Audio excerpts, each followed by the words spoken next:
एक जान के अंदर दूसरी जान। आपने अपनी गर्भ में एक भगवान को स्थान दिया है, मैं पहचान लूंगा। दोस्तों सोचिए, एक ऐसी फिल्म जिसने भारत ही नहीं बल्कि पूरी दुनिया को चौंका दिया। कल्कि 2898 AD। भव्य सेट्स, करोड़ों का बजट और स्टार कास्ट इतनी बड़ी कि स्क्रीन देखते ही तालियां बज उठें।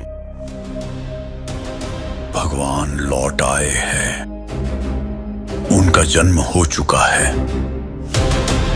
लेकिन जब इसी महा प्रोजेक्ट के सीक्वल से अचानक देश की सबसे बड़ी ग्लोबल स्टार दीपिका पादुकोण का नाम गायब हो जाए तो सवाल उठना लाजमी है। क्या वाकई दीपिका ने मेकर्स से इतनी अजीब शर्तें रखी कि उन्हें बाहर का रास्ता दिखा दिया गया, या फिर इसके पीछे कोई और छिपा हुआ सच है जिसके बारे में दर्शकों को बताया ही नहीं गया? आज हम इस पूरे विवाद की परत दर परत सच्चाई जानेंगे और समझेंगे कि दीपिका और कल्कि सीक्वल के बीच आखिर ऐसा क्या हुआ जिसने फिल्म इंडस्ट्री में भूचाल ला दिया। 2024 में जब कल्कि 2898 AD रिलीज हुई तो ये सिर्फ एक फिल्म नहीं थी बल्कि भारतीय सिनेमा का भविष्य थी। बाकी अगर कुछ है तो सिर्फ कॉम्प्लेक्स है। भगवान एक ही, सुप्रीम यास्किन। इसने हमें दिखाया कि भारत भी हॉलीवुड को टक्कर देने वाली भव्यता और विजन ला सकता है। फिल्म में एक तरफ प्रभास का अद्भुत एक्शन, दूसरी तरफ अमिताभ बच्चन की गूंजती हुई आवाज, कमल हसन का रहस्यमयी किरदार और दीपिका पादुकोण की दमदार मौजूदगी, सब मिलकर इस फिल्म को एक सिनेमा इवेंट बना रहे थे। क्रिटिक्स ने इसे India's first true sci-fi epic कहा और दर्शकों ने थिएटर्स में इसे त्योहार की तरह सेलिब्रेट किया। बॉक्स ऑफिस पर यह फिल्म अरबों की कमाई कर गई और एक पल के लिए लगा कि भारतीय सिनेमा की असली पहचान अब बदल चुकी है। लेकिन दोस्तों, जिस फिल्म ने दीपिका को एक फ्यूचरिस्टिक क्वीन की तरह पेश किया था, उसी फिल्म के सीक्वल से उनका अचानक गायब होना सबसे बड़ा सवाल बन गया। लेकिन कल्कि 2898 AD की गूंज अभी थमी भी नहीं थी कि इसके सीक्वल से एक बम फूट पड़ा। खबर आई कि दीपिका पादुकोण, जो फिल्म का अहम चेहरा थी, उन्हें प्रोजेक्ट से बाहर कर दिया गया है। अब सवाल ये उठा, क्यों? रिपोर्ट्स कहती हैं कि दीपिका ने शूटिंग से पहले कई नई शर्तें रखी। कुछ सूत्रों के मुताबिक उन्होंने अपनी फीस में भारी इजाफा मांगा। कुछ का दावा है कि वो शूटिंग के घंटे घटाना चाहती थीं और कुछ रिपोर्ट्स तो ये भी कहती हैं कि उन्होंने 5 सितारा सुविधाओं और विशेष ट्रीटमेंट की मांग कर दी। इन शर्तों ने मेकर्स को दुविधा में डाल दिया। एक तरफ फिल्म का बजट पहले से ही आसमान छू रहा था और दूसरी तरफ एक एक दिन की देरी का मतलब था करोड़ों का नुकसान। ऐसे में निर्माताओं ने एक सख्त फैसला लिया और दीपिका पादुकोण को कल्कि सीक्वल से बाहर कर दिया गया। लेकिन दोस्तों, असली कहानी यहीं से शुरू होती है, क्योंकि इस फैसले ने फिल्म इंडस्ट्री को 2 हिस्सों में बांट दिया। जैसे ही ये खबर बाहर आई,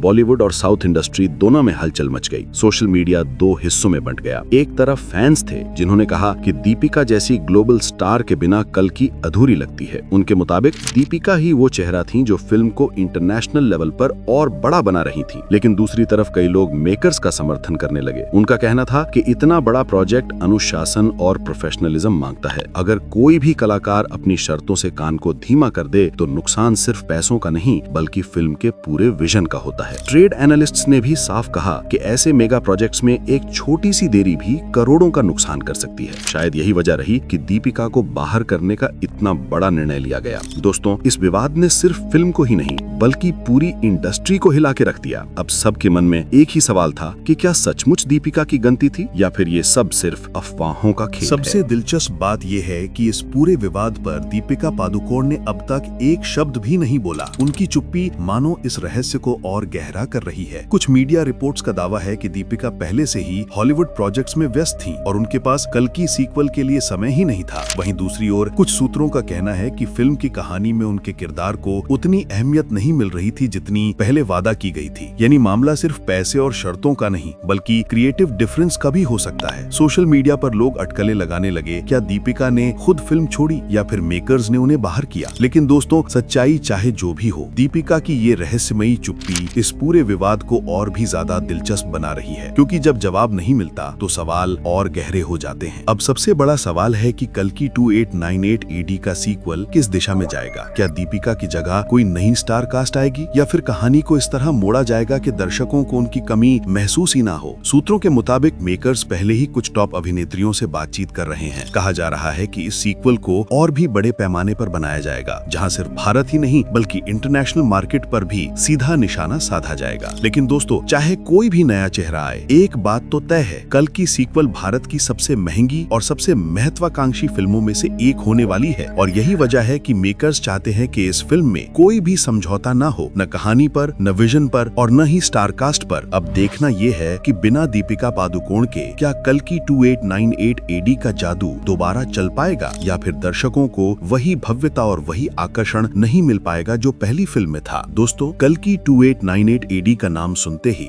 भव्यता, रहस्य और उत्साह आंखों के सामने आ जाता है। लेकिन दीपिका पादुकोण के बिना इस फिल्म का भविष्य अब सवालों के घेरे में है। क्या वाकई दीपिका ने अपनी शर्तों के कारण ये फिल्म खो दी, या फिर ये सब सिर्फ अफवाहों का खेल है और असली कहानियां भी छुपी हुई है? और सबसे अहम सवाल, बिना दीपिका के क्या कल की सीक्वल उतना ही जादू बिखेर पाएगा जितना पहली फिल्म ने किया? आपके हिसाब से इस पूरे विवाद में गलती किसकी है, दीपिका पादुकोण की या फिर मेकर्स की? अपनी राय हमें कमेंट्स में जरूर बताइए। अगर आपको ये वीडियो पसंद आया हो तो इसे लाइक और शेयर कीजिए। और हाँ, बॉलीवुड की ऐसी ही ट्रेंडिंग खबरें और अनसुने किस्से सबसे पहले देखने के लिए चैनल को सब्सक्राइब करना ना भूलें, क्योंकि दोस्तों, असली सच्चाई हमेशा पर्दे के पीछे छुपी होती है और हम आपको वही सच्चाई